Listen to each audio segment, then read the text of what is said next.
Hey everyone! Today we're going to talk about innovating the fast moving consumer goods industry. Welcome to Invincible Innovation Live Show. I'm so glad that you're here. I'm Mazor, Kario, innovation and value creation expert, and I'll be your host. And today with me, I have a very special guest. Hello. Hi, Misha. Hey, Eddie, thanks for Hey. having me. Sure. Misha de Sterke, senior Yes, partner at Innoleap. correct. So we're live on LinkedIn, YouTube, and Facebook, and you're so invited to join the discussion and ask questions. And we'd love to hear what you're thinking. And now we can start. I'll start with a very general question, but I always ask something which is like, we need to start from something which is like everybody's asking that. It seems that all companies need to innovate. So, what is the most and biggest obstacle for innovation? The company itself. So, what is interesting is that innovation is a broad term, eh? And I always make a distinction in, let's say, more incremental and efficiency innovations, adjacent and disruptive. And therefore, to specify the type of innovation that we work on creates a bit more clarity on, what's the challenge for corporations. And the challenge is that, in essence, when we talk about FMCG companies, in this case, they have a lot of smart people around product knowledge, about branding. So they are well equipped to run, I would say, incremental innovations. Can we launch a new taste of a product? Can we launch a new pack? I still think we can speed that process up, but in general, they are equipped to work on that piece.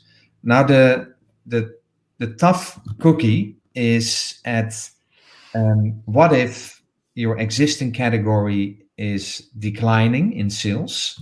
So, yeah, the product in itself is not the only reason why people leave and go for a next or for a new product, right? So it becomes more around disruptive innovations. But we also need to specify that term, by the way. Some clients talk about beyond the core business innovations. So everybody has sort of their own terminology to talk about. So what's actually the new wave of products and services that we need to launch to retain the customer? Now, and when it comes to disruptive innovations, the biggest obstacle is the way the company is organized to make money at that moment. So Yeah. a Yeah. long question for a short, a Mhm. long answer for a short question. Yeah. When it comes to disruptive innovations, the organization itself is the biggest problem, and how they are organized to make money. So they're doing what is the default processes of like doing things which are the market needs a new taste, a new like small I know maybe change the product a bit or Yeah. package it differently, but they're not thinking really out of the box, like really into a new category, into something that they never created, and into a new industry maybe. Yeah. Nou ja, and imagine this situation, Eddie, is that we know, for example, in the food business with all these documentaries about Seaspiracy and Game Changer. Yeah, I think yeah, I know this one. right? So there's a big Yeah. understanding in general, I would say, or I hope at least, that we need to start creating new types of products. So what happens is the dynamic, right? So in the internal company. So if I need to grow at a certain rate for my shareholders, everything that dilutes is a problem to get to get funds and resources. Yeah. Well, every new type of innovation, when it comes about new markets, it always starts small, so it always dilutes in the beginning. So the way the organization is designed to make money with certain margins, etc., is the biggest blocker to invent the future.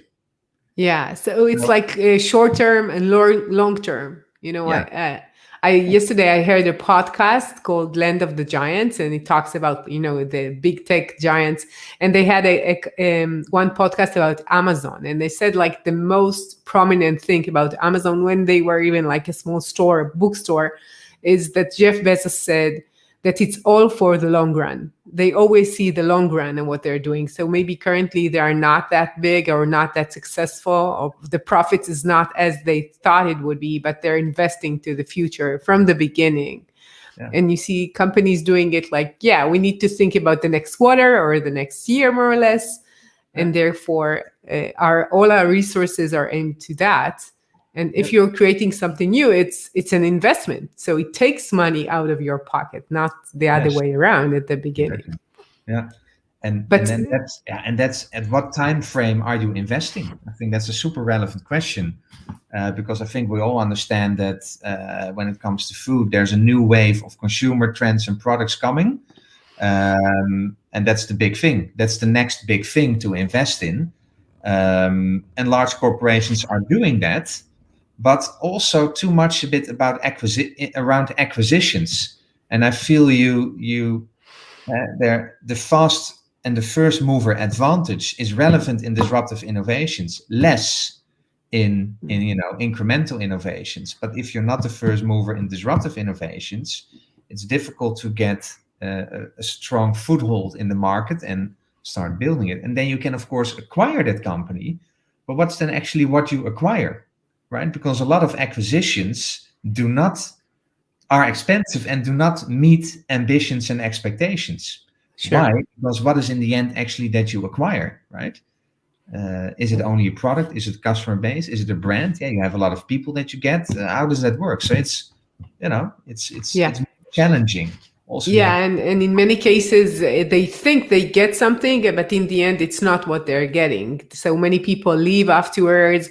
Many of the talents are leaving. The connection between the company and the merged startup is not working well. And sometimes they're even like pressing them down and not giving them the option to really grow in many senses, because they're yeah, taking the processes from their own company to there you what go. they're doing. Yeah, So it's not working.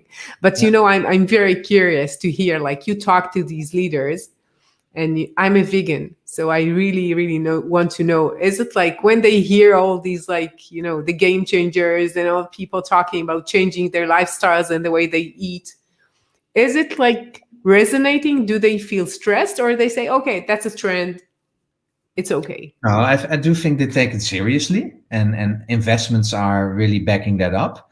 The part is that, which is related a bit to our first topic, do we have the patience to grow it to such a large business? Because they always look, of course, when you talk about a food company, can we scale it in retail? And can we put an existing brand on it? Because if you put an existing brand on a new product and you can sell it in retail, it's basically you make it scalable in their own organization. Because when you put an existing brand, I also got access to the salespeople behind it. If there's a new brand, who is there? There's nobody. If you knock the door on a new brand, nobody opens up. So it's difficult to scale. So I Yeah. think the sweet spot, or whatever we try to need to figure out as corporate innovators, is okay. So how can we jump into the next wave of innovation? How can we prepare the leadership team to make investments and de-risk your portfolio in a well manner? And at the same time, we as corporate innovators need to have the reality check to really understand how does a large corporation work, because we need to make the innovation scalable within their own organization. Ideally, that's where you get easier alignment. So if I can prove we have this vegan fish product, just to name an example, it fits a brand that you already have in your portfolio, and we tested it works in retail, boom. Then everybody's easily, wow, we need to do this. When can we start? Then everybody wants to start it yesterday, let's say.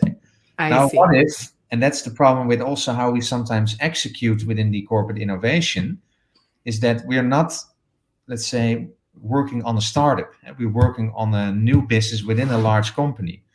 And what I sometimes see in the industry is that you can create a lot of cool things, but it's not scalable within the organization. So we need to think twice if we say, look, well, this vegan fish product, it's fantastic. But then we need to be very cautious about about new brands or new types of channels.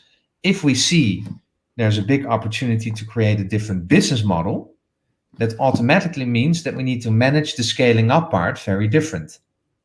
So Yeah.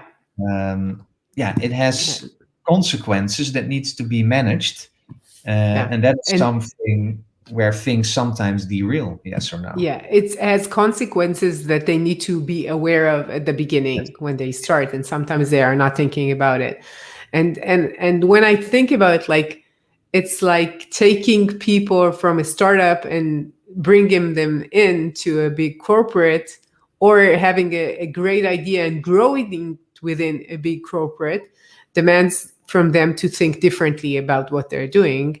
And maybe in some cases they would say, okay, this vegan fish could cannibalize our current fish sales, and therefore we're not sure when it will be more profitable. Would it be that, like, would the markets take it or not, and would we be able to sell it as much? Yeah, yeah, that's correct. And a lot of these questions we can answer, but in the end, it's also about the leadership that say, look, this is the next big thing. We find this very important, so we're going to take that step.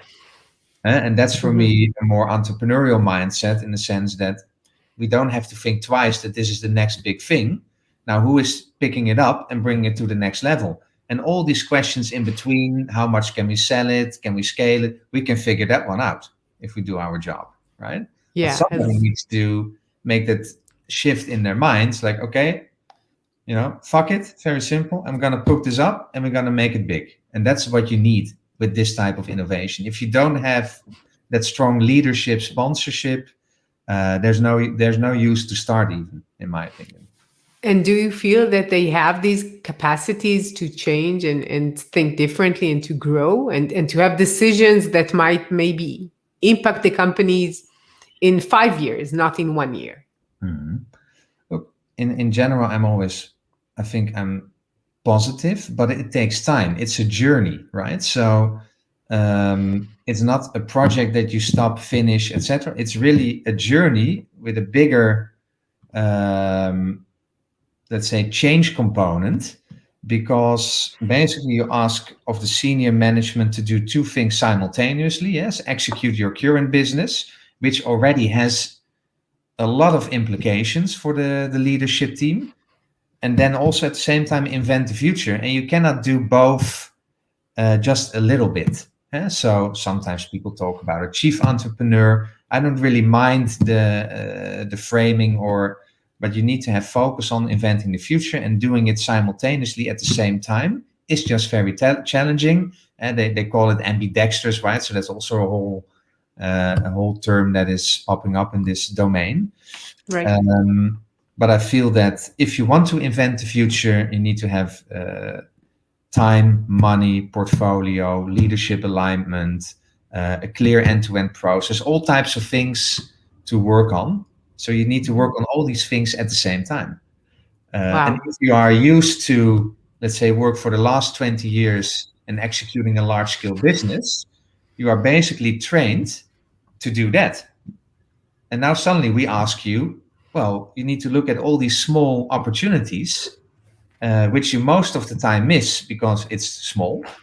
But how can we nurture something small to something big? That's basically what we ask from these people, to change their perspective on how to do that. Yeah, and some people pick it up easier. For some people, it takes longer. But it's basically a learning process, or maybe a de-learning process, right? Yeah, it's a de-learning as I see it, because they're so used to doing things, and in many cases they are very successful at doing that. Yes. Yeah. So why would I need to change if I'm doing things well and everything is going fine? And even if I believe that something might be different, it demands for me to be very convinced that it will have a very big impact on the business, and I should do something right now and not like postpone it. I guess that it's hard.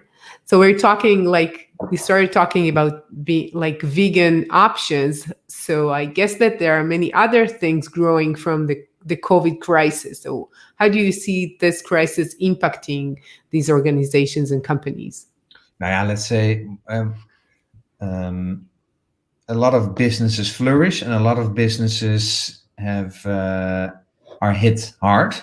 And so, for example, out of home, so all restaurants and all that time, of course, there's no business there. And that's a problem. So you see shifts in what is the new business model for restaurants, for delivery. You hear about ghost kitchens. It's a big opportunity where a lot of investment is made. So it's not about restaurants anymore, but only delivery kitchens. So you only have kitchens, and you can still order with your favorite restaurant, but it's somebody else cooking somewhere that menu, right? So that's a very Mhm. different model. So that's at the one hand for out of home and the horeca restaurant business. At the same time, it also accelerated the convenience in home. And now that we would like to, yeah, because we need to spend more time in the house, you want to make a nice time in the house. So there's a drive to convenience, luxury products in home, more premium products, and D2C, so direct to consumer e-commerce models of delivering it at home, sometimes in a personalized manner. So you can personalize your offering on a convenience level. Then we also have personalized nutrition with the whole idea of immunity, which is, of course, becoming a bigger topic. So, how can we create products that help boost immunity? But you are a different person than I am from a biological perspective, right? So, how Mhm. can we personalize that? So, a lot of big changes happening in the sense of the restaurant business and that delivery model, and how can we make money in the future there, about immunity and how can food help us support the immune system, and the whole idea around convenience, e-commerce. All these three things are accelerating at the same time. So, if you see so many new opportunities, do you feel that organizations are moving faster, or are they still really cautious and afraid? Well, I think that there it starts with the consciousness. I think this consciousness is well landed, I would say, because these people are also living in this world, right? If you work at a food company, you also live in. So if you look around and you see the news, I think that awareness is really there. So it's not so much about the what, but how do we execute then? And that's the problem, like we discussed, because basically, if you want to dive into new opportunity spaces, you're not organized to deliver on that. Eh? There is not Yeah. a personalized nutrition division that is working on e-commerce models. It's not there. Sometimes Right. very small, but yeah, if this is the next new big thing, you cannot do it with 5 people part time, right? This is Yeah. I totally understand. I think that what people are like, you don't need to tell them stories about change and what uh, might happen to your industry right now, because they see it and they feel it like in visceral, like, yeah, and they know it. But I think that the gap between what needs to be done and how to do it is so big, and innovation is like insurance. You need to know it all the time. And once you really need it, you can execute. But correct, to execute when it's really needed and when it's about like very, very more urgent, I would say, it's much, much harder to do it. correct. Yeah. Yeah, so if you add there's a tendency, of course, that we call scaling up, right? So it's around scaling up new types of propositions, and there you see within our own industry, but also within a corporation, that to scale up, uh, you need to work on the hard things: structure, process, metrics, funding mechanism, leadership alignment. Let's say these types of things. But what we do not talk about is what does it actually take for people that now work within a corporation or for the management. Even if you hire outside in people, what does it mean for you as a person to work on such an adventure?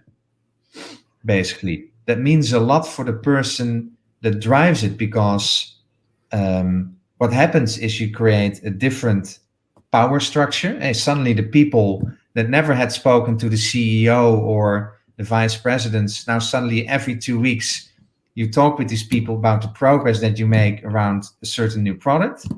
It is involved about money, So when it's about money, there are always more stakes at play, I would say. And it's about, so there are a lot of changes that you basically create, but that we're not always talking about. But if you don't manage these changes, the different power that would happen, different relationships that you create, to deal with money at the same time, to make it big, that demands a lot from the team, and for the team as human beings, in the end. And I think that's very important. Yeah, I think that changing your mind and looking at things differently and maybe doing things differently demands so much out of you. And people who working so many years in corporate would find it a bit like intimidating, even like, Correct. This is what we've done till now. We got like, yeah, you're great. We got lots of like, the best worker, the best employee, operation excellence, all that. And now you're telling me it's not enough. Now maybe you need to do something different, or as a company, we need to do something different. Yeah. And I think that most people would not want to change. It's very hard to change. Absolutely. And so if you think about it in that way, is that the team and the business needs to go into new opportunities, which is exciting, but also very uncertain. How would this work out? You change the relationships within the company of how you work together, which creates a new power balance. It's about money and investments and all that type of thing. And we also actually say some old processes need to die in order to make the new work. So if you all frame that up, let's say sum it up, wow, that's a lot of things that you need to, next to the metrics, next to the process, next to, and then also you need to build that product, you need to make it big. So that's a lot. And therefore I feel that the success is not only in talking about the hard things, but even maybe more about, are we equipped? Are we training our venture builders in working on all these different levels at the same time? And that creates a lot of emotions. It creates a lot of emotions in the team, between the team and the management. And how do you manage that, right? And are we training our people to do that actually? I think that's also a big piece to work on. Yeah, what you're saying about the emotions, I think it's related to fear of change. People they don't like to change, and when you really try to pressure them, it's not good, because if they don't understand why should it be and really change from within, you cannot pressure them to do it. And if it's really hard for a company to do, how could it be under such a pressure? They know that there is a change, and the change is faster and accelerating, and now they need to do it in parallel to other things, and like making their stakeholders as happy as a year in 2019, and all of the things that are expected from them, like usually in the normal business. Yeah, and what is interesting is what you say is that, how do we make the management happy? I would say, look, we are not in the business of making them happy. But that's important to mention. So what happens if they are not happy? Which is most of the time the case, because all the numbers are very small, right? So distrust, for example, and how do you work with that? And that is for me such a crucial thing. And that if you sort of are not aware that that is actually taking place, you cannot also really intervene on that, right? And most of the TED Talks are about creating positive energy, creating trust. Well, I completely agree.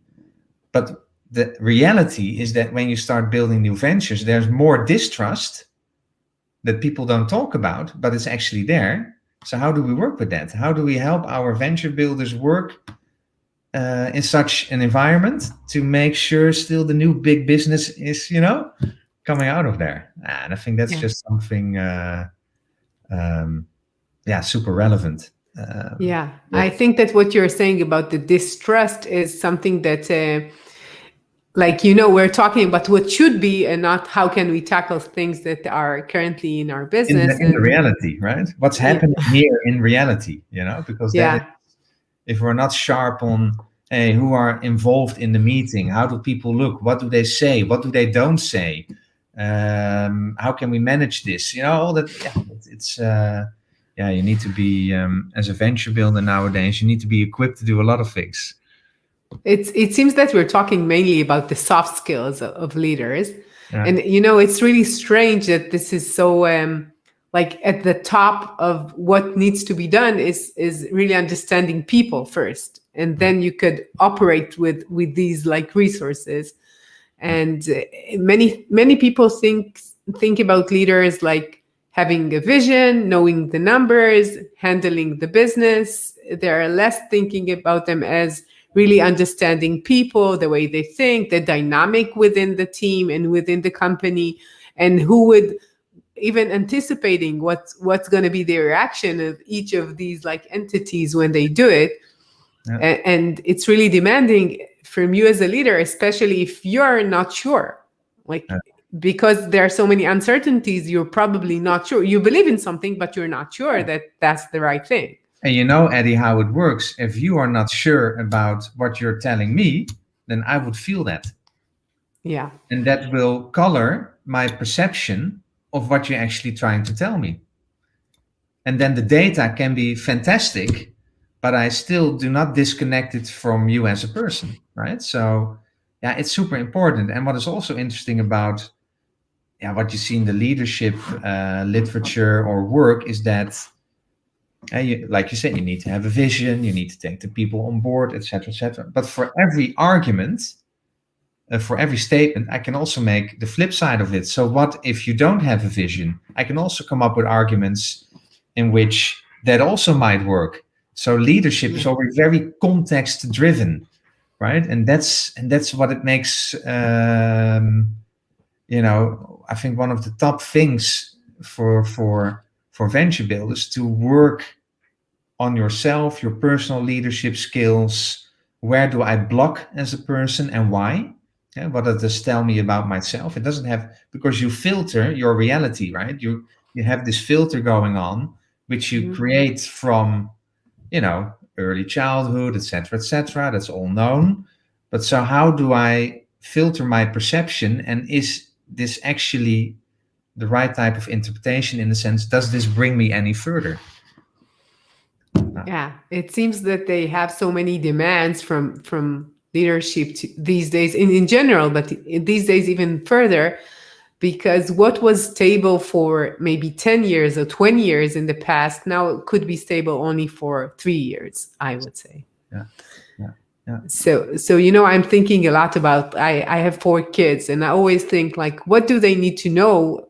And what are the skills and capabilities? And I think that the main thing that would come to my mind is the way you handle change. You need to know how to handle change, because everything is so much faster and faster. And when they'll go to be in a company and really be an employee, and maybe some days maybe growing within the company, they need to know that there is only one constant, which is change. Yeah. And we see that even further right now. Yeah, I totally agree. And that basically what we a little bit touched upon is also the dark side of change, right? So what happens when you start changing things? Yeah, not everybody is hallelujah, Not everybody. I would say most of them are not. Yeah, but we are not talking about it a lot, and that's so interesting. So we always try to, we need to be positive and a good energy, but what if people are mentally not there? Because there's so many uncertainty. There is fear. There is excitement at the same time. Super interesting. So, agree. Our children should also work on these personal leadership skills next to whatever competency is at that moment in time when they're big, relevant. Yeah, I think when we're thinking about really handling these challenges within the company, which is a major thing, it's not like 5% of what's going on is people depressed or feeling anxious and talking in the next to the coffee machine. I think it's like much more than that. I wouldn't say like, I know, like even 50% sometimes, depends on the company and the people, of what is preventing you from doing things that you believe that maybe right now we don't see the value, but we could see the value in the future. And especially if you're not interested in changing these people. Sometimes you can say, okay, this department is not really able to adjust, and maybe we should change him. But I guess that most leaders would prefer to have the expertise and knowledge that these people had through the years, and leave them within the company. And therefore, these people needs this capability to do things differently. Correct. And one other important element, and that's a bit less on the personal leadership skills, but it's about fundraising. So let's say within our company, I'm putting this mindset in place, let's say, or work on that for my own colleagues and also at the client side, is that, look, in essence, we are fundraising. And then fundraising within a corporate environment. So how can we find data from the market, from the consumer, in lean startup, build, measure, learn, rapid prototyping way of working, so that in the end, when we create an investment deck in which we clearly state, backed up by evidence, this is the customer, there are so many customers out there, we have a product, we validated it, we sold the product, the price point is good, the viability makes sense, let's say from a first estimation, it's scalable, it fits a brand, boom, boom, all these checks, boom, boom, boom. And then a great pitch with a very confident, entrepreneurial minded person, and then asking for the next round of investment. And then what I see happening, Eddie, is that, let's ask a 200K. No, 5 million. Also put there some bold, so you need to help the teams also think a bit bigger. And what do you really need to make it big? And if you ask such a small number, I'm already skeptical. Well, is that because you don't really believe in this idea or what we have done? Or you are afraid that the number is too big and that somebody else rigged? In essence, it's driven by fear. Yeah. And you never know. Like, it could be like too much or too little. Until you get the answer, you don't know. And it's the same for any entrepreneur who will go to a VC and say, like, this is what we understand from the market. We need this amount. Exactly. And they need to know what is the meaning of that amount. And especially within a corporate, I'm not sure that there are so many people adjusted to saying 5 million. I need 5 million. How many people within the company is like so used to saying that number? Maybe someone from sales or from marketing, I don't know. But as a industry leader, as a knowledge expert, usually you're doing what you're doing. You're not used to talking about these numbers. Correct. And to be sure about it. Yeah, correct. Yeah, so a lot of work to be done, I would say. Sure. For the good. So, yeah, it's surely not boring. That's what I could say. Absolutely not. No. Absolutely not. No. Sure. So I didn't ask about your book. So you wrote the 10x growth machine, and I wanted to ask from you, like, what is the most important thing that companies need to know about growth that they don't know right now? The most important thing is that if you are aware of the fact we need to change the way that we work, we need to put the customer back in the product development process, we need to speed up our time to market, all these things that you hear more often, we need to put an entrepreneurial spirit back in the company, right? All these things that we sometimes hear, or you see posters on the wall, right? Or memos that you read. What I think the most important thing is to be aware of that if you go into this journey, or go all in, or don't do it. Because otherwise, I really think it's sort of a waste of time. Because if you only run programs, for example, to validate MVPs and understand opportunity areas, but you don't work on your innovation accounting system, for example, or training your venture builders in what we have discussed, personal leadership Yeah. skills, or making sure that you're placing the right bets and that you have a clear definition of innovation within your leadership team and nobody's pushing there. So I think if you go on that journey, go all in. Or maybe think twice if you really would like to go into that adventure. And I think going all in, you cannot always ask people when you did not start yet, you need to go all in. But I think it's, again, what's the big picture that we try to achieve here? So zoom out on what are the toughest problems to solve. That can be that you need to take responsibility as a company on societal matters, like we started our conversation. It can be a simple, let's say a big thing like we need to grow our business because otherwise in 10 years we don't exist, because the world is changing so fast. But we also have an obligation for our employees. So you have so many. So what are the tough problems that we need to solve where you would like to have the leadership focus on?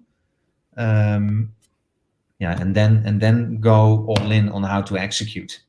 And what you're saying that if they don't go all in, they will do like half of the job, and they will be frustrated and maybe waste lots of energy and money on the way. Yeah, because it's very interesting. I was just reading like 2 weeks ago an article on corporate life cycle venture building. So the life cycle of corporate venture building, and the research was saying that basically the life cycle is 1 till 3 years. So every company, and they named a couple of examples like PepsiCo and Disney and Nokia and you name it. They basically said, look, somewhere starts a signal. We need to change the way we work. We need to tap onto these new spaces and personalization. We need to work more entrepreneurial. You name it. So a first initial enthusiasm is there. Then you start actually working, and then boom! Oh, it's more difficult than we thought. And then because you cannot scale because you don't have the right processes in place, you don't train your people in working on that change component, which is very crucial. If you don't do that, you can never get your return on investment from your venture building activities. Never. It's impossible, right? Yeah. And there you see that a lot of companies start initially very enthusiastic. They put up labs, right, and accelerators or whatever we name it. And then within 3 years, it's shut down. Yeah. Because people ask, hey, what is actually coming out of it? And then surprisingly, if we're really honest, not a lot. Yeah. It's not enough. Lots of lots of energy going nowhere because it cannot really grow. It doesn't have the conditions in order to really grow further than just trials. Yes, exactly. Yeah. Like another thing that could, what you said about 3 years, that many of the CEO come for a 3 years period, more or less. Exactly. They come into the company, and this is what they're 3, 5, 4 years. This is more or less their lifetime as a CEO. Yeah. And what they need to do is something really related to right now. And sometimes when they go, many things that they started would probably change with the new CEO. So It's really interesting to see if it has any connection between these changes as the corporate changes. And the only thing that makes sure continuation is in place or can happen is that you deliver actionable and tangible results to the business. Because then suddenly everybody would like to be identified with the lab or whatever it might be. Yeah, we know that I think that 97% or 90%, I don't remember the numbers exactly, of corporate ventures fail. And most leaders say that they are not happy and content with the results of innovation. Yep. And that's a huge number, 97%. Wow, I was not aware. I don't know, something like in that's more or less, these are the numbers. They are really, really frustrated, more or less. Yeah. That means that something needs to be done, or it could be done better. Absolutely. I guess. Yeah, absolutely. So lots of work in front of us, I would say. No, absolutely, and that's why I've written the book, and it's more focusing on let's say couple of more tangible things like the fundraising mechanism. If you want to go beyond the core or disruptive innovations, start separating it, but not too far, because otherwise you cannot use your unique advantages that a startup doesn't have. A startup doesn't have money, a brand, a team, nothing. It's always looking for money and that type of. Yeah. And that's how to build this system, how to build this machine. Yeah, that's really what the book is about. What type of things you need to work on. The 10S growth machine sounds really, really interesting. Yeah. So I want to thank you for your time. Before we finish, I want to ask you, how could people hear more about you and contact you if they have any question? Well, they can contact me by LinkedIn or by email. And so my email, is it okay to share it then? Sure. Yeah, so my email is Misha, Mesha, @innoleaps.com. Yeah, that sounds really easy to say. It's Innoleaps with S, and Yes. that's the only thing. Yeah. So I want to thank you for your time. It's been very interesting and fun for me to talk to you. So thank you, Misha. Thanks for having me, Eddie. It was nice. Sure. And to all of you change makers out there, thank you for joining me. You're welcome to visit invincibleinnovation.com, and I'll see you next week with another insightful talk. See ya.